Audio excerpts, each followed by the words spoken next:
Learn these phrases to make your language more effective. मतलब अपनी भाषा को अधिक प्रभावी बनाने के लिए इन वाक्यांशों को सीखे. ओके, तो फर्स्ट वन कौन सा है? At stone's throw. इसका मतलब क्या होता है? वेरी क्लोज या फिर समीप. Okay, His house is at a stone's throw from here. मतलब यहाँ से बिल्कुल पास है उसका घर.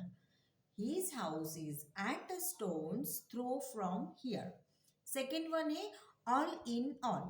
All in all का मतलब क्या होता है? Most important. मोस्ट इम्पॉर्टेंट मतलब सबसे महत्वपूर्ण. ओके, एग्जाम्पल है the PM is all in the cabinet. Okay, इसका मतलब क्या होता है? प्रधानमंत्री कुल मिलाकर मंत्रिमंडल में ऑल इन ऑल है, मतलब महत्वपूर्ण है. थर्ड वन है bag and baggage with the all goods. सब सामान सहित. Okay, he left Pune with the bag and baggage. मतलब वह अपना सारा सामान लेकर पुणे से रवाना हो गया. Thanks for watching my video. Bye bye.